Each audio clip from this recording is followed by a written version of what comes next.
인터넷상에서 이런 새 본 적 있으신가요? 겉보기엔 평범하게 짝이 없어 보이지만 입만 열면 180도 돌변! 곧바로 평범함을 거부해버리고 맙니다.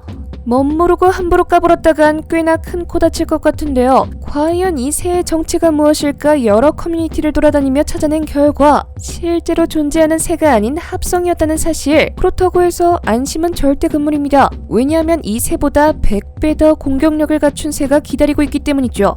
그 주인공은 바로 전 세계에서 가장 위험하기로 소문난 화식조입니다. 겉보기엔 타조 같기도 공작 같기도 한 이 녀석. 그러나 외모에 가려져 미처 발견하지 못한 게 있었는데요. 그건 바로 칼처럼 뾰족한 세 개의 발톱. 누가 봐도 오금절일 듯한 날카로운 발톱은 화식조의 가장 큰 무기라고 합니다. 위협을 받으면 순식간에 상대방을 걷어참과 동시에 발톱을 사용하여 몸통을 찌른다고 하는데요. 배가 갈라질 정도로 어마어마한 파괴력을 가진 발톱 덕분에 화식조에게 백전백승은 이미 따놓은 당상이라고 합니다. 이에 대해 어떤 교수는 증명된 사실이라고 밝히며 그 발톱에 걷어차면 심각한 상처는 물론 병원 신세까지 지게 될 것이라고 말했다는데요. 이쯤 되면 화식조는 절대 건드려선 안 될 새라는 거 꼭 기억하시길 바랍니다. 그런데 설상가상 이게 다가 아니라고 합니다. 우리가 만화에서 흔히 보았던 피카츄 몸통 박치기 또한 화식조도 가능하다는 점. 오랜 시간 힘에서는 절대 밀리지 않았다는 화식조. 상대방의 몸으로 돌진하는 모습을 통해 그 위력을 짐작할 수 있는데요. 이쯤 되면 몸통 박치기의 원조는 피카츄가 아닌 화식조라고 말할 수 있겠네요. 이로 인해 모든 조류학자들이 화식조를 만나면 얼른 도망가려고 할 정도인데요. 그렇다면 화식조가 갑오브 갑 능력치를 갖출 수 있었던 비결은 무엇일까요? 답은 바로 스펙에 있었습니다. 크기 무려 2m, 몸무게 70kg, 거기다 시속 50km로 달리기까지.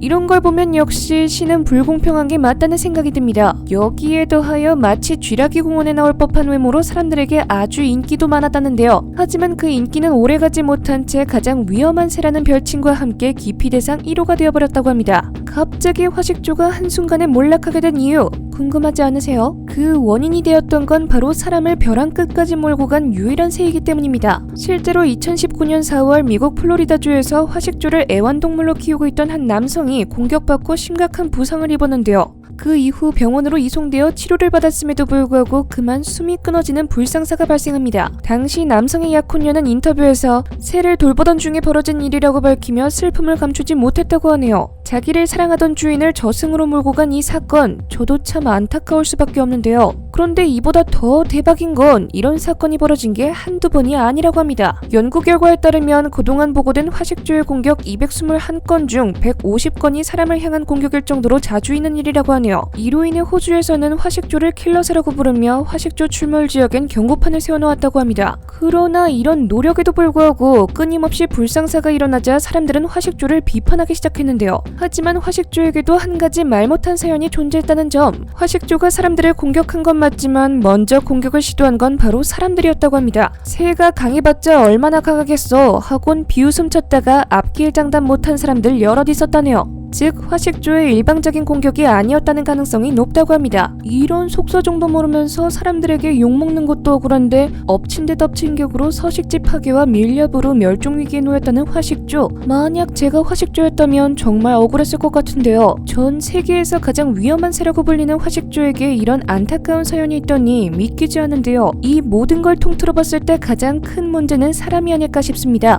여기서 우리가 지켜야 할 건 말은 못하더라도 동물도 감정을 느끼니 존중해줘야 한다는 점입니다. 괜히 얕봤다가 큰 코 다치는 일 없으시길 바라며 다음엔 더 기막힌 소식을 들고 돌아오도록 하겠습니다. 지금까지 생생지식 정보였습니다. 감사합니다.